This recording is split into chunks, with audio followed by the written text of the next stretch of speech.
So 13:24 is the parable when this is the time where Jesus is given several parables. He's just given the parable of the sower, talking about the farmer, or seeds being thrown to the wayside, that one. But this is the parable. Mine says weeds, but yours in the King James Version will say tares. But tares are weeds. That's what they are. But I'm going to be flipping back and forth because Jesus first tells us the parable in 24 through, I can't read, 30. And then he picks up on 36 and explains it. So we're going to be flipping back and forth because I want to kind of explain it as we go and talk about what the Lord showed me in studying this. So it says, Jesus told them, talking about the disciples and people that he was around at that point. Jesus told them another parable. The kingdom of heaven is like a man who sowed good seed in his field. This is crazy. This week, I saw a video of a guy who had died and came back. It says, the kingdom of heaven is like a man who sowed good seed in his field. Flip over. Verse 37. When the disciples are alone with him, they say, explain this to us. So in verse 37, he says, okay, the one who sowed the good seed is the Son of Man. Okay, now flip that. 24, he says, the kingdom of heaven is like a man who sowed good seed in his field. Who is the man who's sowing good seed? The Son of God. The Son of Man. So, the kingdom of heaven is like the Son of God. I seen a video just this week where this young guy he died, and he went to heaven, and he came back, and he said, oh my gosh, I think I shared it with y'all in the messenger. He said, oh my gosh, when I got to heaven, I realized heaven is Jesus. It's likened to Jesus. And so this right here says, the kingdom of heaven is like the Son of Man or the Son of God. It's crazy when I've never seen it put like that before, but that's what it's saying. The heaven is Jesus. It is God. So it continues on and says, the man who sowed good seed in his field.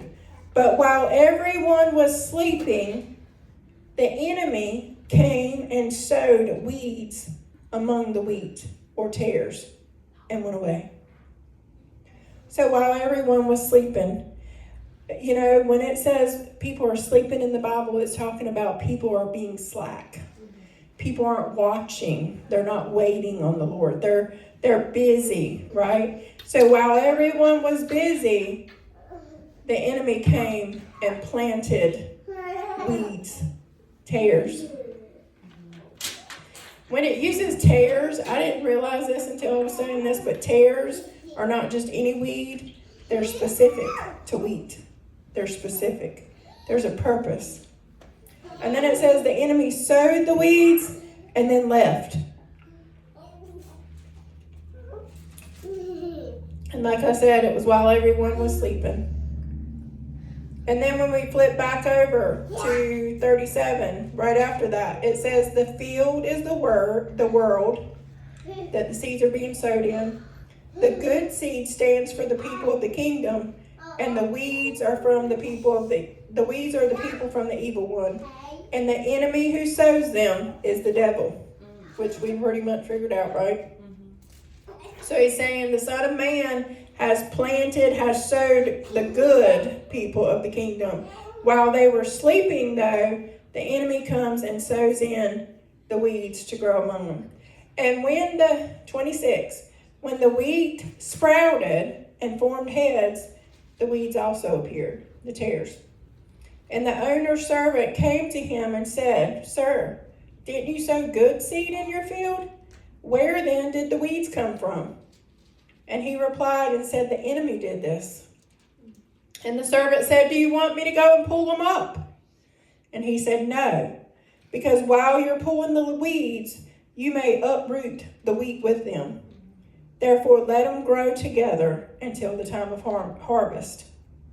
Okay? So we have a picture, very simple parable explained, saying that again, the Son of Man is the man who sowed the good seeds. Everybody's sleeping. The enemy comes in and sows these tares or these weeds. And when the servant that's going to go out and pick them says, well, do you want me to go ahead and go start weeding? Like we do our gardens, we go out and we try to keep the weeds from growing because we don't want them to take over the garden. You would think that the answer would be, yeah, go ahead and start weeding them out before they get too much, right? You would think, and people ask all the time, why does God let evil people stay here? Why does God allow evil among us? Why does God let bad people do bad things? If we're his children, why isn't he protecting us from them? Why are they intertwined with us? People ask those questions all the time. So when the servant says, well, do you want me to go ahead and start weeding the tares out? And the man answers and says, no, leave them until harvest. And he says, why? Because he says, if you try to pull the weeds up, you might pull wheat. Okay, so I go and I start researching. I'm like, well, Lord, there must be a reason why you would allow the evil ones to be in with the good, right? I'm telling y'all, every word in the Bible, y'all, has meaning, and it's crazy if you research and study. This is not just about wheat and tares, y'all. This is not just about a parable that he said, okay, there's going to be evil ones among you. There is so much more deeper into this. First of all, and I wish I had a picture to show y'all, but wheats and tares are identical when they start growing. Wheats and tares are identical. They're just a green sprout that comes up, and they got these little things on them. I wish I'd have had it on the thing, but they just got these little sprouts that come off of them, right? Well, it said that when wheat and tares is a specific weed that grows with wheat. That's important too, because God allowed a specific weed. They're indistinguishable. It also said that the tares are imposters of wheat. Ain't that cool? See, we talk about all the time that among the 12, Judas was among the 12. He looked like a disciple. He looked like a follower of God. When you initially look at the 12 disciples, you would not have known that one of them was from the evil one. You wouldn't have known. And that's what it says. It says the tares are imposters of the wheat. So what does that mean? It means evil is here to look just like you. The Bible says evil comes what? As an angel of light. So it says first, the tares look just like the wheat. When they first start growing, you can't tell the difference. As it grows, the weed, the tares, grow a little bit faster than the wheat does. So it actually ends up giving shade and protection to the wheat. So even though God has allowed this thing that is not good, it's beneficial. Crazy, y'all. Beneficial. Because I kept thinking, well, Lord, why would you say, no, leave it, let them grow together, we'll take care of it at the end? Why would you allow that unless what was meant for your harm will be for your good and his glory? That's what it's talking about. So it says, of course, weeds choke out, if you got weeds in your flower bed, they'll choke out the good flowers. They'll overcome them. But look, God has provided these things. He said the threat will not overpower the benefit. The benefit is better than the threat. God also causes the wheat to be intertwined. Their roots was intertwined with the tares. And so he was saying, if you tear up the weeds, the tares, you might snatch up the wheat. Let them grow. Let them grow up and let them become bountiful. So God was not concerned to the point where he said, pull up the weeds, they're going to hurt my people. Pull up the evil ones, they're going to hurt my people. He said, no, I'll cause the evil ones to benefit my people. I'll cause your enemy to benefit you. He said the benefit overrides the danger. In other words, he says, if you are my people, pay no mind to them. I'm not going to allow them to overcome you. So again, the tares provided shade over the wheat because they grew faster. Their roots are intertwined, but get this, I said, okay, Lord, is it that the wheat and the tares could somehow germinate and maybe we'll end up with more wheat than tares? He said, no. But because they cannot become one, the wheat stays holy. The wheat stays pure. Because they're not allowed to germinate, to multiply together. They can't become one. Oh, that's him bumping his head. I thought they were in there tearing the room down. So the wheat will stay pure. When I was reading this, I was thinking, you know why? This is why God says, make sure you know who you're yoking yourself with. Because it says in the Bible that if they say you're serving the Lord and your spouse is not. He says, continue to serve the Lord in hopes that your spouse will become one with you so that your children will then be pure. So in the wheat story, he will not allow wheat and tares to somehow germinate and become one. He says, no, my wheat will stay holy. It'll stay pure. Wheat also grows in bunches, y'all. And when I was reading this story, it even more spoke to me and said, we need to stick together. When wheat grows, it grows in bunches and it grows together tightly.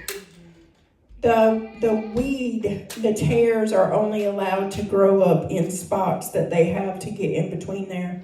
But if we're wheat planted by the good one and we stick together, it's less likely that the weeds will be able to grow in between us, right? It says that we need to stick together. We need to stay firm and stay together. When the wheat grows, there's a purpose in it being in bunches. God allows it to grow in bunches. The weeds do not grow like that. Here's the other thing. I have never in my life heard this before. Tares. When you have fungus growing in your garden beds, weeds have fungus on them sometimes. It grows on, it overcomes the weed. It's on the outside, and so whatever it touches, that fungus can spread. Tares, as far as I know, it said, are the only weed that has fungus that grows from the inside. The enemy seeks to uproot us from the inside. So it said, if you eat a tare because of that fungus that's on the inside of it, it has been known to make people feel intoxicated, drunk even. And they become very, very, very sick, dizzy, lightheaded. It's just a lot that can cause it. And it's crazy because, like I said, it's growing from the inside of it. It's not on the outside. And people have tried to eat it, mistaking it for good, and become very sick from it. Be very careful that you don't partake in evil. Because what it does is it eats you up from the inside out, right? That's what the word says. It says your inside is what God is looking at. So, again, we've got to be careful.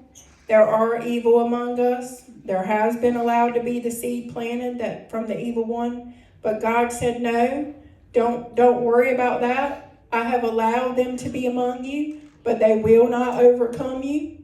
They will not take you out. And guess what else? This is the most profound thing.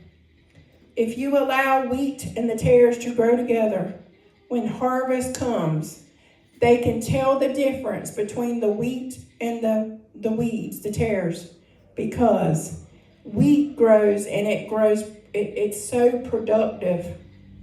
It gets the head on it and it's full of the wheat, and it gets heavy and it bows.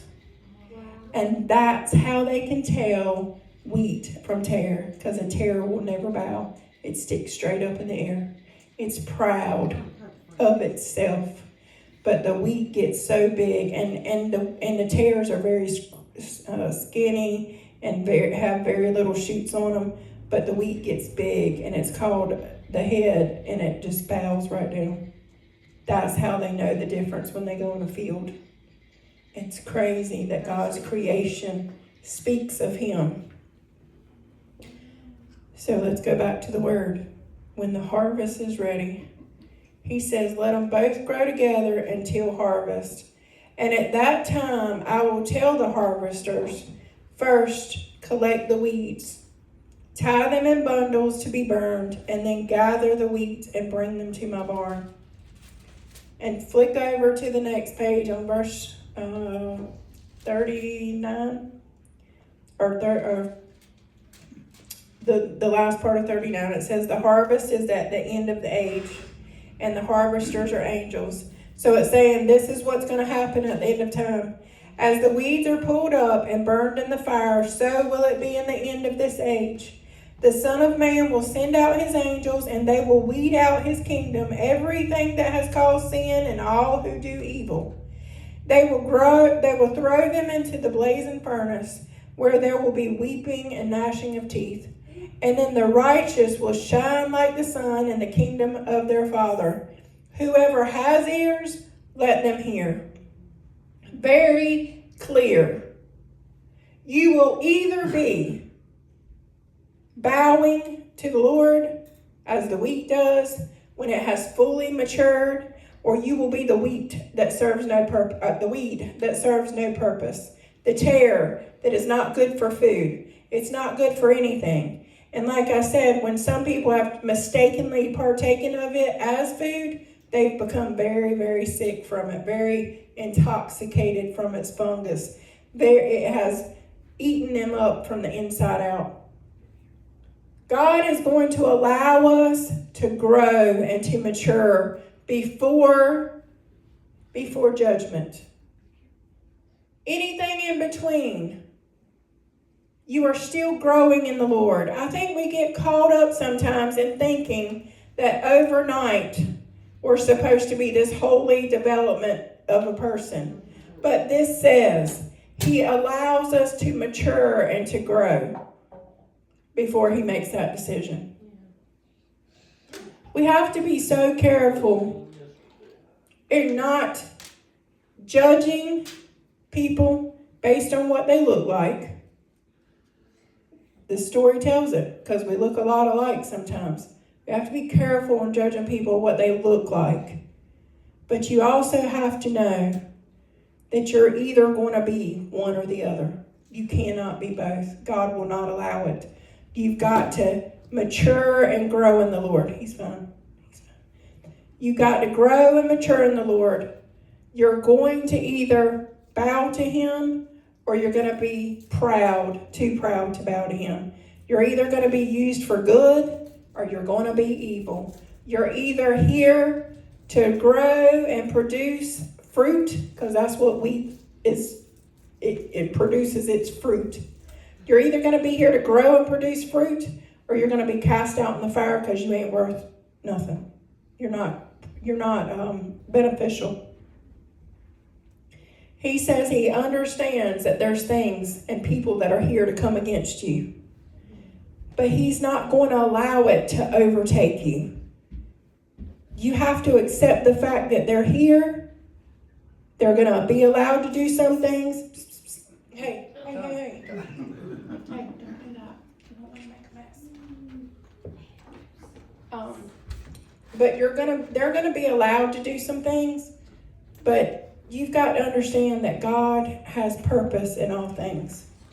this story showed us that he knew what was better for his people.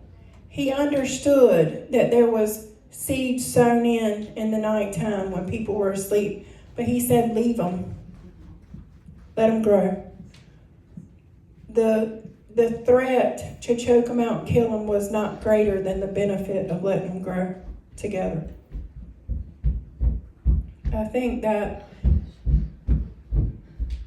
we need to, like I said, be careful of looking at people and trying to decide which side they're on until they've matured. And we need to do like the story says and stay together in bunches, because the more of us that bond together, the better we can protect each other in prayer, just like we did this morning, to continue to watch over and pray for each other. Like I said, it's just a very, very small, short story, but it is so powerful when you look at it. And I'm going to tell you, I don't want to be one of the ones that's bunched up and thrown in the fire in the end. I don't want to be one of the ones that the Lord says, depart from me. I don't want to be one of the ones that he says, I never knew you. I want to be the one that gets to go and see what heaven actually is and what part that I get to take in it. And I also want to ask you this.